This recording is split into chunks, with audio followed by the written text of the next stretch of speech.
தந்த சேனலுக்கு உங்களை அன்போட வரவேற்கு நம்ம பார்க்க போறது பரஞ்சோதி முனிவர் அருளிய திருவிளையாடல் புராணம். புராணத்துல இப்ப மாணிக்கம் விற்றல், சிவபெருமானே மாணிக்கம் விற்ற கதையை தான் நம்ம இப்ப பார்க்க போறோம். பாண்டிய நாட்டு வேந்தன் வீரபாண்டியருக்கு காம கிழத்தியர் பலர் இருந்தனர்.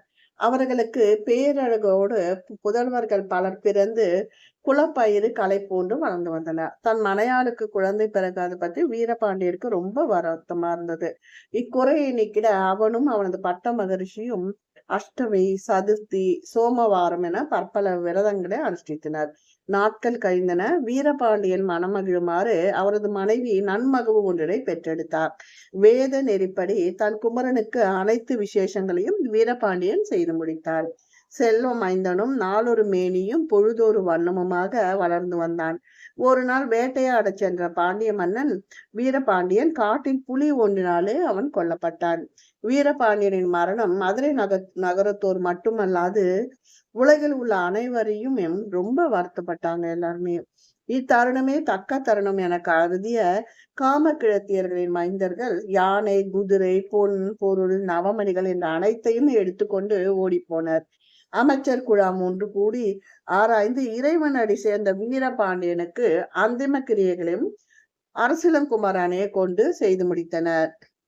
அரசன் இல்லா பாண்டிய நாட்டில் இளவரசனான பாண்டிய குமாரனுக்கு அமைச்சர் குழாம் திருமுடி சூட்ட எண்ணி பொக்கிஷத்தை திறந்து பார்த்த போது திகைத்தனர். பொக்கிஷத்தில் நவரத்ன மணிகள் பதிக்கப்பெற்ற பொன்னாலான மடிமுடியும் பிற முக்கியமான பொருள்களும் காணாது ரொம்ப வருத்தப்பட்டினார்.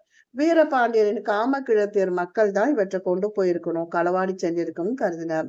சிறப்பானதொரு இன்னொரு மணிமுடி செய்ய கருதினால் அதற்கு மிக சிறந்த பெரிய நவரத்ன மணிகள் இல்லை, மகுடம் இல்லையே, சிங்காதனம் இல்லை, அரசும் இல்லாமல் போகுவதுமே என்ன செய்வது என்று எண்ணி எங்கி தவித்தனர் அமைச்சர் பெருமக்கள். பின் திருக்கோயிலுக்கு சென்று இறைவனை அமைச்சர்கள் தரிசித்து அவரின் திருவருளை தெரிந்து கொள்ள முடிவெடுத்து இளவரசனை அழைத்து கொண்டு திருக்கோயிலை அடைந்தனர். அச்சமயம் சோமசுந்தர பெருமானே ரத்ன வியாபாரியாக உருக்கொண்டு திருக்கோயிலின் வாயிலில் எழுந்தருளான் நம் பெருமான். அவரது தோளில் ரத்தின மணிகள் அடங்கிய மூட்டை ஒன்று இருந்தது. திருக்கோயில் வாசலில் இருந்த அமைச்சர்களை நோக்கி, ரத்ன வியாபாரியாக உருக்கொண்ட இறைவன், என்ன காரணம் பொருட்டி நீங்கள் கவலை கொண்டுள்ளீர்கள் என்று நான் தெரிந்து கொள்ளலாமா என்று ஒன்றும் அறியாதது போல கேட்டார். வினவியரனா அந்த பட்டத்துக்குரிய இளவரசனுக்கு முடிச்சு விட்ட கிரீடம் இல்லாமை என்று அமைச்சர்கள் தெரிவித்தனர். அப்படியா, இதற்காக வருந்துகிறீர்கள்? கவலையை விட்டொழியுங்கள். என்னிடம் 9 வகையான ரத்தினங்கள் உள்ளன. அவை அனைத்தும் 16 கோடி பொன் விலை பெறும். இதோ மாணிக்கத்தை காட்டுகிறேன் என்று கூறி அந்த ரத்தின வியாபாரி தரையில் கருப்பு கம்பளியை விரித்தார். விருத்த கம்பளியின் மையத்தில் மாணிக்க கல்லை வைத்து அதை சுற்றிலும் 8 வகையான ரத்தின கற்களை வைத்தார். பேரொளி வீசிடும் அந்த நவரத்தினங்களை பார்த்து வியந்து கொண்டிருக்கும் போது அந்த நவரத்தினங்கள் அனைத்தும் வளன் என்ற அசுரனின் உடற்பகுதியாகும் என்று கூறி அருளினார். ரத்ன வியாபாரி கூறியதை கேட்ட அமைச்சர்கள் பெரிதும் வியந்து வளனை பற்றி தங்களுக்கு கூறிடுமாறு வியாபாரியை கேட்டனர். ரத்ன வியாபாரி அமைச்சர்களை பார்த்து, அமைச்சர் பெருமக்களை, வளன் என்ற அசுர குலத்தில் பிறந்த போதிலும் சிறந்த சிவபக்தனாவான். அவனது பக்திக்கு மெச்சிய இறைவன் அவன் முன்பாக தோன்றி, வளா உன் பக்திக்கு மெச்சினோம், நீ வேண்டும் வரம் யாது என்று வினவியறினாள். அதற்கு வளன், சுவாமி, போரில் நான் இறந்து போக கூடாது. எதேச்சையாக நான் இறந்திட நேரிட்டாலும் என் உடலின் பகுதிகள் அனைவரும் விரும்பும் நவரத்தினங்களாக இருக்க வேண்டும். இதுவே நான் தேவரிடம் வேண்டுவனும் வரமாகும் என்று வளன் கூறினான். அப்படியே வளனுக்கு வரத்தை இறைவன் தந்தறினான். இறைவனின் அரிய வரத்தினை பெற்ற மறுநொடியே வளன் தேவருகம் சென்றான். அங்கு இந்திரனுடன் போரிட்டு அவனை அசுரனான வளன் வென்றான். தோற்ற இந்திரன் வளனுக்கு பயந்து ஓடினான். ஆனால் அசுரன் வளனை வேறு வழியில்லாமல் கொல்ல எண்ணிய இந்திரன் மீண்டும் தன் வாகனமான ஐராவதத்தின் மீது ஏறி வந்து, வளனே, உன் வீரத்தை மெச்சினேன். தேவரோக தலைவனாக என்னையே வேண்டிடும் ஆற்றல் உனக்கு உள்ளது. நீ வேண்டும் வரம் யாது கேட்பாயாக என்று தேவேந்திரன் கேட்க, அதை கேட்டதும் வளனாகிய அசுரன் இடியை போன்று உறக்கச் சிரித்து, இந்திரா, எம் இறைவன் சிவபெருமானிடம் வரம் பெற்றிருக்கும் எனக்கு நீ வரம் தர எண்ணுகிறாயா? எக்காரணம் கொண்டும் உன்னிடம் நான் வரம் வேண்ட மாட்டேன். உனக்கு ஏதேனும் வேண்டுமென்றால் என்னிடம் தயங்காது கேள், உனக்கு நான் தருகிறேன் என்று இந்திரனுக்கு பதில் கூறினான் வளன். தன்னுடைய சூழ்ச்சி பலித்திடும் தருணம் வந்துவிட்டது எண்ணிய இந்திரன், வலிமையில் சிறந்த வல்லாசுரா, இறைவன் ஈசனார் வாசம் செய்யும் வெள்ளியங்கிரிக்கு சென்று பெரிய யாகம் ஒன்று செய்திட நான் எண்ணியுள்ளேன். அதற்கு யாக பசுவாக நீ உருமாறி வர வேண்டும் என்று கேட்டான். இந்திரன் இவ்வாறு தன்னை கேட்டதும் சற்று தாமதியாத வளன் அவனிடம், தேவேந்திரா, நீ எனக்கு பகையாளி அல்ல, எனக்கு நண்பன். யாக பசுவாக நான் மாறினால் யாகத்தில் பலியாகும் என்னை தேவர்களே புசித்திடுவார். இதைவிட வேறு பேரு எனக்கு என்ன வேண்டும்? மேலும் இதனால் எனக்கு புகழும் பெருமையும் ஒரு சேர கிட்டும். நீ கூறியவாறே நான் யாக பசுவாக உருமாறி வந்துடுவேன் என்று உரைத்தான். பின்பு தன் மகனுக்கு அசுரகுல தலைவனாக பட்டம் சூட்டியவன் விரைந்து சென்று சர்வ லட்சங்களும் கூடிய பசுவாக உருமாறி இந்திரனின் யாகசாலையில் நின்றான்.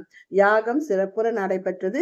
பலியிடப்பட்ட பசுவின் இறைப்பையினை வஜ்ராயத்தால் கிழித்தெடுத்து யாகத்தில் ஆகுதியாக இந்திரன் இட்டான். இந்திரனின் சூழ்ச்சி திறமாக வென்றது. யாக பசுவாக வந்து உயிர் கொடுத்த அசுரனின் ரத்தமே மாணிக்கமானது. அவனது பற்கள் முத்துக்களாகவும், முடி வைடூரியங்களாகவும், எலும்பு வைரமாகவும், கொழுப்பு கோமேதமாகவும், தசை பவளமாகவும், கண்கள் இரண்டும் நீலக்கற்களாகவும், கோழை புஷ்பராகமாகவும் மாறின. நவரத்தின மணிகள் அனைத்தும் இறைவன் சிவபெருமானின் விருப்பத்துக்கு உரியதாகும் என்றார்.